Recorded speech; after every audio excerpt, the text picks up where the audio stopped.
नमो नमः बच्चों, मैं हेमा धूत एक बार फिर से आप सभी का स्वागत करती हूँ हमारी संस्कृत के इस क्लास में। बच्चों, आज हम जो करने जा रहे हैं वह 8वीं कक्षा का संस्कृत विषय से व्याकरण भाग का 7वां पाठ है और हमारे पाठ का नाम है उपसर्ग प्रत्यय प्रकरणम च। उपसर्ग प्रत्यय प्रकरणम च। उपसर्ग जो है हमने इसके पिछले सेशन में ऑलरेडी हम कर चुके हैं। यह हमारा 7वें पाठ, व्याकरण के 7वें पाठ का दूसरा सेशन है और अब तक के हमारे 8वीं कक्षा में ये 52nd सेशन है 8वीं कक्षा का। तो उपसर्ग हमने पिछले सेशन में किया है। उपसर्ग का अर्थ होता है कि जब हम किसी शब्द के पहले कुछ शब्द जोड़ देते हैं तो हम उप लगा रहे हैं, उपसर्ग लगा रहे हैं, यानी शब्द के पहले जुड़ना, उसे हम उपसर्ग कहते हैं। कई बार उपसर्ग के जुड़ने पर शब्द के मतलब बदल जाते हैं, यानी वह विपरीत बन जाते हैं। जैसे गच्छति, आगच्छति। गच्छति के पहले हमने आ लगा दिया, उपसर्ग आ लगा दिया तो वह उल्टा हो जाएगा, उसका अर्थ उल्टा हो जाता है। वैसे कुल मिला के संस्कृत भाषा में 22 उपसर्ग है, जैसे कि प्र, परा, अप, सम, अनु, अव इत्यादि। हमने पिछले सेशन में उपसर्ग के साथ साथ में उनके शब्द भी किए हैं। पिछले सेशन में हमने प्रत्यय की भी शुरुआत कर ली थी। प्रत्यय यानी शब्दों के बाद में लगने वाले शब्द, उन्हें हम प्रत्यय कहेंगे। इंग्लिश में हम इन्हें प्रीफिक्सेस एंड सुफिक्सेस कहते हैं। उपसर्ग हमारा प्रीफिक्स हो जाता है और प्रत्यय हमारा सुफिक्स हो जाता है। प्रत्यय 3 प्रकार के होते हैं, उनमें से 2 प्रकार के हमने पिछले सेशन में कर लिए हैं और बाकी के अब हम इस सेशन में करेंगे। कत्वा प्रत्यय और ल्यप प्रत्यय। कत्वा और ल्यप एक ही है, तो कत्वा ल्यप प्रत्यय हमने पिछले सेशन में एक किया था। फिर दूसरा हमने तुमुन प्रत्यय कर लिया था और इस सेशन में अब हम स्टार्ट करेंगे शत्रु प्रत्यय से। चलिए बढ़ते हैं हम शत्रु प्रत्यय से। देखते हैं शत्रु प्रत्यय अर्थात हम क्या जोड़ते हैं शब्द के बाद में जिससे वह प्रत्यय बन जाता है, शत्रु प्रत्यय बन जाता है। शत्रु प्रत्यय, जब कर्ता एक ही समय में एक ही साथ 2 क्रियाएं कर रहा हो तो पहली क्रिया के साथ शत्रु प्रत्यय का प्रयोग होता है, शत्रु का अत शेष रह जाता है। तो जब एक ही कर्ता 2 क्रियाएं साथ में करता है तब हमारा ये शत्रु प्रत्यय लगता है। जैसे हंसना और कहना, हंसना और लिखना, लिखना और बोलना। तो किस तरह से हम जोड़ते हैं आइए देखते हैं। पुल्लिंग में प्रायः अत के त का न हो जाता है। जब अत में त होता है उसमें त का न हो जाता है, यह होता है पुल्लिंग में, प्रायः यानी अधिकतर।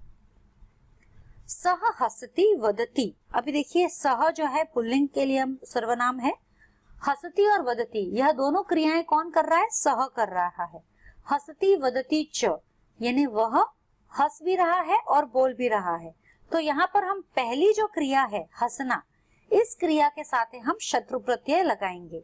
जैसे ये बन जाता है सह हसना वदती, तो त जो है हमारा न में, अत जो बोलते हैं ना, अत न में परिवर्तित हो जाता है। हसना, सह हसना वदती। उसी प्रकार दूसरा है सह खादती चलती च, सह खादना चलती, सह खादना चलती च निकल जाएगा। सह रोदिति आयाति च, सह रोदना आयाति, है ना, दी का द हो गया है यहाँ पे, तो अत लग जाता है ना, तो जो दूसरा सेकंड लास्ट वर्ड होता है वो भी अ की मात्रा में आ जाता है, रोदना आयाति। तो इस तरह से हम ये शत्रु प्रत्यय यूज करते हैं। इन वाक्यों में हसना, दैट इज हस प्लस शत्रु, शत्रु प्रत्यय हमने लग गया है, हसना न लग गया है, वहां पर हमने शत्रु प्रत्यय इस्तेमाल किया है। खादना, खाद प्लस शत्रु, तथा रुदन, रुद प्लस शत्रु, शब्दों में शत्रु प्रत्यय है। क्त तथा तवतु प्रत्यय। अभी जब हम बोलते हैं क आधा है और त, क्त, इस तरह से वह प्रोनाउंसिएशन, तो त ही हमें लगता है कि वह त ही है आधा क और त, क्त तथा तवतु प्रत्यय। भूतकाल में लड़ लकार के स्थान पर कर्तृवाक्य में तवतु तथा कर्मवाच्य में त का प्रयोग भी होता है।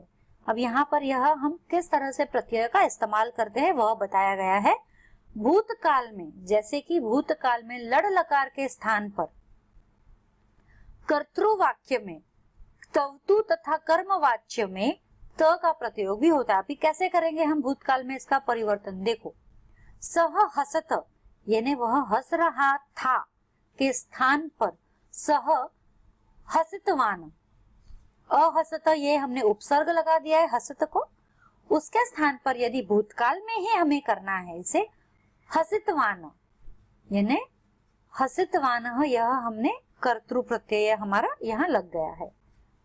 कत्वा जो बोलते हैं तवतु, सह अगच्छत के स्थान पर सह गतः, सह पत्रम अलिखत के स्थान पर सह पत्र लिखितवान, और सह वृक्षम अपश्यत के स्थान पर तेन वृक्षः दृष्टः।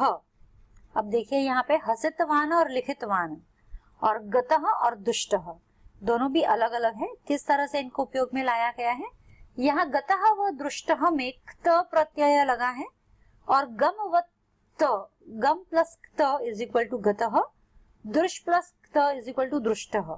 इसी तरह हसितवान और लिखितवान में हमने तवतु प्रत्यय लगाया है, जैसे हसितवान हस प्लस तवतु और लिखितवान लिख प्लस तवतु। यहाँ हमारा शत्रु प्रत्यय यानी प्रत्यय यहाँ हमारा समाप्त हो गया है। अब हम जो करेंगे, अब हम करने जा रहे हैं प्रत्यय तालिका।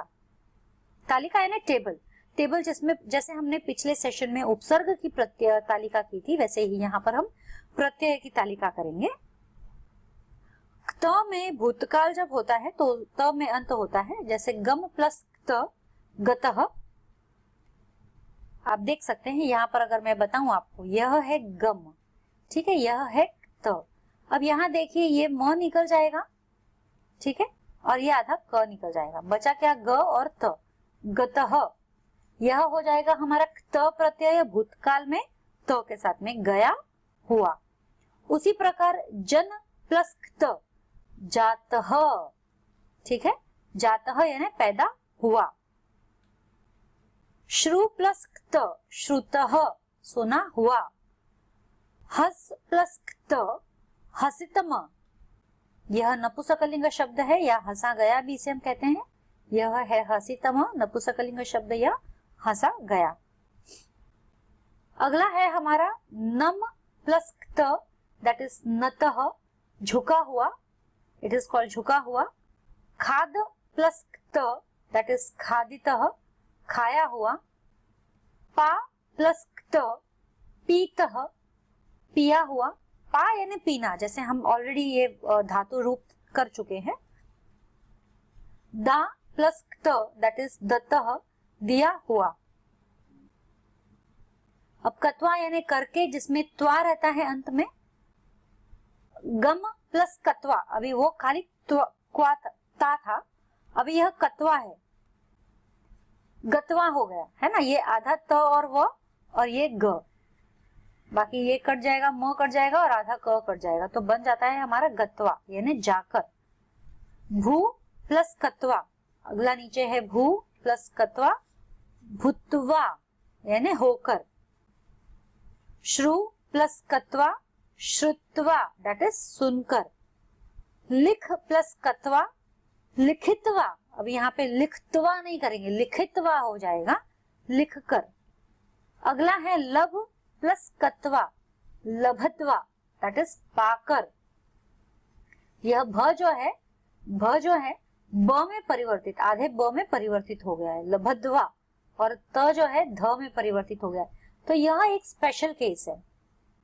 क्रू प्लस कत्वा कृत्वा दैट इज करके। हस प्लस कत्वा दैट इज हसित्वा हंसकर। पा प्लस कत्वा दैट इज पित्वा पीकर। अगला है तवतु दैट इज भूतकाल या तवान जिसमें हम ऐड होता है। पठ तवतु पठितवान, तवतु यानी पठितवान, जैसे तवान लग जाता है, तवतु यानी वहां पर शब्द में तवान लग जाएगा, जैसे पठ प्लस तवतु पठितवान। श्रु प्लस तवतु श्रुतवान सुनो। भुज प्लस तवतु भुक्तवान खाया।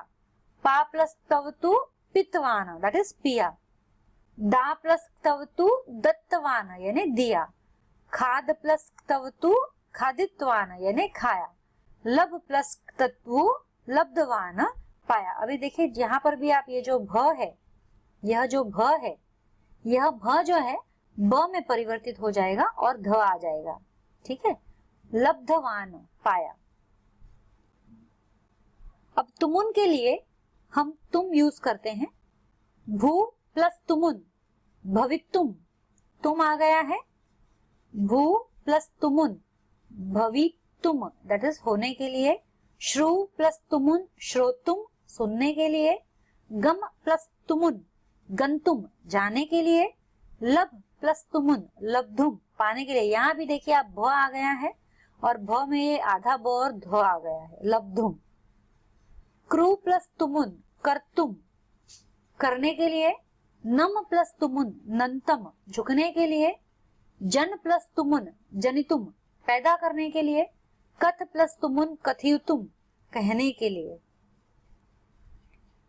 शत्रु प्रत्यय, यहाँ पर शत्रु में हम करता हुआ, शत्रु अर्थात करता हुआ, यानी कि दो कार्य जब करता है तो एक कार्य करते हुए वह दूसरा कार्य करता है, तो इसीलिए करता हुआ बताया गया है। और यहाँ पे अत और अन में हम इसका परिवर्तन करते हैं। क्रू प्लस शत्रु कुर्वना यानी करता हुआ, पठ प्लस शत्रु पठन यानी पढ़ता हुआ, श्रु प्लस शत्रु श्रृणवन यानी सुनता हुआ, भू प्लस शत्रु भवन यानी होता हुआ। उसी प्रकार पा प्लस शत्रु यानी पी बना पीता हुआ, दा प्लस शत्रु ददत देता हुआ, हस प्लस शत्रु हसन हंसता हुआ, लभ प्लस शानच यानी लभमान प्राप्त करता हुआ। यहाँ पे ये थोड़ा सा एक अलग आता है, लभ प्लस शानच लभमान, यहाँ पे लभमान,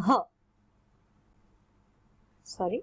अब जो है यह कृदंत प्रत्यय प्रयोग, किस तरह से कृदंत प्रत्यय क्या क्या है हमारे, जिसमें क्त तवतु शत्रु शानच ये प्रत्यय हमारे लगते हैं।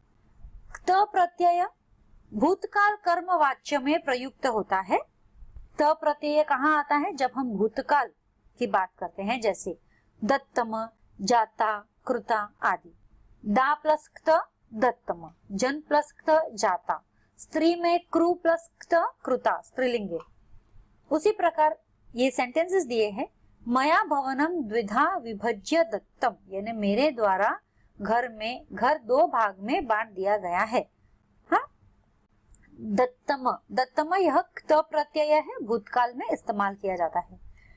निर्णयम श्रुत्वा सा प्रसन्ना जाता, निर्णय सुनकर वह प्रसन्न हुई, जाता जाता प्रसन्न हुई। जनेह न्यायाधीशस्य प्रशंसा कृता, लोगों द्वारा न्यायाधीश की प्रशंसा की गई। यह जो है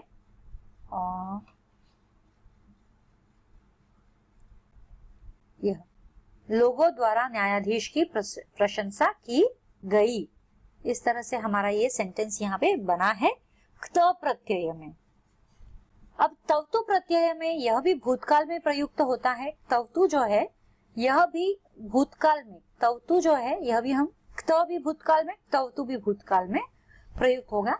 सामान्यतः कर्तव्य कर्तृवाच्य में इसका प्रयोग होता है। कर्तृवाच्य यानी जैसे आप देखिए भाष प्लस तवतु दैट इज भाषितवान, तवतु यानी तवान लग जाता है जैसे हमने पीछे देखा है। घोष प्लस तवतु घोषितवान, भाष प्लस तवतु भाषितवान, सह भूयो भाषितवान, घुषु तवतु घोषितवान, आ प्लस ज्ञा प्लस णिच तवतु प्लस तवतु आज्ञप्तवान, स प्रथमम भागम चित्राये दातुम अज्ञप्तवान। यह एक हमारा पूरा सेंटेंस बन गया है इसके अंदर। शत्रु प्रत्यय किस प्रकार है, यह वर्तमान काल में हो रही क्रिया के अर्थ में प्रयुक्त होता है। शत्रु प्रत्यय हमेशा वर्तमान काल के लिए प्रयुक्त होता है। जैसे त और तवतु यह जो है भूतकाल में यूज होता है। शत्रु प्रत्यय यह वर्तमान काल में हो रही क्रिया के अर्थ में प्रयुक्त होता है। जैसे हमने त और तवतु जो किया वह भूतकाल के लिए होने वाली क्रियाओं के लिए हम इस्तेमाल करते हैं। उसी प्रकार शत्रु प्रत्यय जो है हम वर्तमान काल में होने वाली चीजों के लिए कार्यों के लिए इस्तेमाल करते हैं। जैसे घोष प्लस शत्रु घोषयान यानी घोषणा करना, घुष प्लस शत्रु घोषयन, तो निजधिकारम घोषयन्तौ यानी घोषणा करते हुए आगतौ। शानच प्रत्यय वर्तमान काल में आत्मनेय पद में प्रयुक्त होता है। वि प्लस वद प्लस शानच विवदमान और तौ तथैव विवदमानौ विवाद करते हुए न्यायालयों में आगतो। अभी स्त्री प्रत्यय हम देखते हैं। तीसरा, पुरुषवाचक शब्दों में टाप दैट इज आ या डिप डिप डिश ई प्रत्यय लगाकर स्त्रीवाचक शब्द बनाए जाते हैं। जैसे टाप प्रत्यय के उदाहरण यहाँ दिए गए हैं। छात्र प्लस टाप आ, टाप यानी आ लग जाता है तो छात्रा, देव प्लस श्रुत प्लस आ लग जाता है श्रुता, अंतिम प्लस टाप में आ लग जाता है तो अंतिमा। उसी प्रकार देव प्लस ई लगता है देवी, नद प्लस डिप में ई लगता है नदी, पुत्र प्लस ई लगेगा तो वह हो गया पुत्री। So what did we learn today बच्चों? आज हमने क्या सीखा? आज हमने प्रत्यय के बारे में जानकारी प्राप्त की कि किस तरह से त, तव, तु, शत्रु ये प्रत्यय कैसे कैसे क्रियाओं पे लगाए जाते हैं, कौन सी क्रियाएं भविष्य काल के लिए इस्तेमाल की जाती है, कौन सी क्रियाएं वर्तमान काल के लिए इस्तेमाल की जाती है। तो इसके साथ ही हमारा आज का यह जो सेशन है यही खत्म होता है। उपसर्ग प्रत्यय प्रकरणम जो हम इसका नाम है, उपसर्ग प्रत्यय प्रकरणम, यह आज का हमारा सेशन यही समाप्त होता है। आशा करती हूँ आपको समझ में आया होगा। फिर मिलेंगे अगले सेशन में अगले चैप्टर के साथ में। तब तक के लिए धन्यवाद। शुभ दिन।